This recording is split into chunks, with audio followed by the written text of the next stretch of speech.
Watch this video till the end so that you can get through all the informations which is very much crucial for getting admission in medical universities of Italy.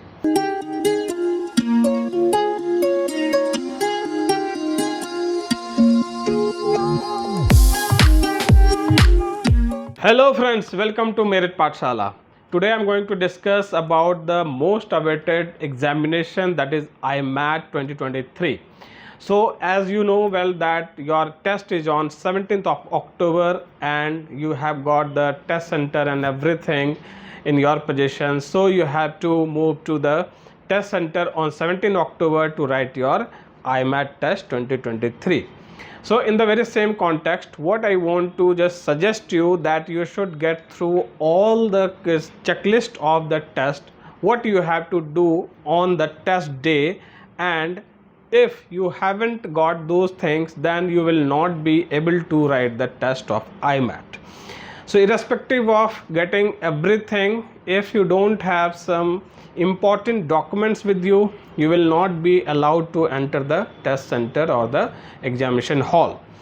So this is the one thing where I am showing you this checklist. So you have to just go through all these things properly and you have to be prepared accordingly. The second thing, that many students who have failed to do many things related to their documentation part, their registration part, and some of the things which are related to your pre-enrollment, your DOV, and with your some of selecting the university and everything. So related to that topic only I am going to discuss today. Watch this video till the end so that you can get through all the informations which is very much crucial for getting admission in medical universities of Italy. तो मैं आपको ये बताना चाहूँगा friends कि अगर आपको Italy MBBS के लिए अप्रोच करना है तो फिर IMAT लिखने के अलावे भी बहुत सारे ऐसे आपके स्टेप्स हैं जिसको फॉलो करना पड़ता है। सबसे पहले जो है वो है प्री एनरोलमेंट। तो pre enrolment 2023 this was not means previously announced, but later on 31st of August they announced that the date of pre-enrollment is over. So many students who were yet to just pre-enroll for their choice of university, they couldn't do that. और आपको साथ में यह भी पता है कि university की चॉइस आपकी सिर्फ एक ही होती है। तो अगर उस यूनिवर्सिटी का अपना भी एप्लीकेशन है तो और उसको आपने फिल नहीं किया है तो फिर आपका यहाँ रिज़ल्ट उन यूनिवर्सिटीज़ के पास जाएगा ही नहीं जिसके लिए आपने प्री एनरोलमेंट की है। सो फर्स्ट पॉइंट तो ये है कि प्री एनरोलमेंट आपका बहुत ही मस्ट है on university.it and on the university site if they ask you to do so. So इस कॉन्टेक्स्ट में 3 यूनिवर्सिटीज़ आर देयर जिसमें कि आपका प्री एनरोलमेंट उनकी अपनी साइट पर भी होता है या रजिस्ट्रेशन उनकी अपनी साइट पर भी होता है। So first one is Messina, second one is Pavia and third one is Turin. So in 3 universities के अपने अपने जो रजिस्ट्रेशंस हैं वो आपके नहीं हुए हैं तो फिर आपको यहाँ रिज़ल्ट आपका उन यूनिवर्सिटीज़ में जाएगा नहीं और आपको एडमिशन यहाँ मिलेगा नहीं। नेक्स्ट जो यूनिवर्सिटी है फ्रेंड्स वो है पार्मा यूनिवर्सिटी में आपने रजिस्ट्रेशन अगर किया है या नहीं भी किया है डजंट मैटर, क्योंकि उन्होंने अलाउ किया हुआ है कि सिर्फ आपका प्री एनरोलमेंट हो रखा है university.it पे, तो फिर आप पार्मा की साइट पर जब भी उनको वो अलाउ करेंगे आपको अपना means after the result also कि आप उनकी साइट पे रजिस्ट्रेशन कर लीजिए सो दैट कि everything could be means one stop solution आपको मिलता है जिसमें आप अपना सारा result, examination, fees, everything detail जो है उनके उस डैशबोर्ड में देख सकते हैं। इसके बाद जितने भी यूनिवर्सिटीज़ हैं उनके अपने एप्लीकेशन तो नहीं है बट प्री एनरोलमेंट की डेट उन्होंने फिक्स की हुई थी, जैसे बोलोनिया, जैसे ला सापिएंजा, उसी तरह से IMS मिलान, सबकी डेट फिक्स थी कि इस डेट तक ही आप university.it पर भी आप रिक्वेस्ट दे सकते हैं, प्री एनरोलमेंट कर सकते हैं और वो यूनिवर्सिटीज़ को सेंड किया जाता है। यू कैन सी हेयर कि यूनिवर्सिटी का जैसे ही आप प्री एनरोलमेंट करते हैं वैसे आपका यहाँ ये एक मैसेज आ जाता है कि the application has been send to the particular university on this date and time.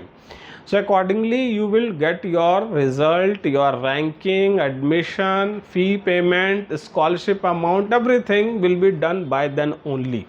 If you have missed these things, you will not be able to, or you will be ineligible to get any of the facilities provided by the university. अब जो मैं बात करता हूँ friends, वो है कि आपका जो डॉक्यूमेंटेशन पार्ट है, डॉक्यूमेंटेशन इसमें एडमिशन का अलग है, स्कॉलरशिप का अलग है, डीओवी का अलग है, एंड वीज़ा का डॉक्यूमेंटेशन भी बहुत कॉमन है, बट उनके भी डॉक्यूमेंट थोड़े से अलग होंगे.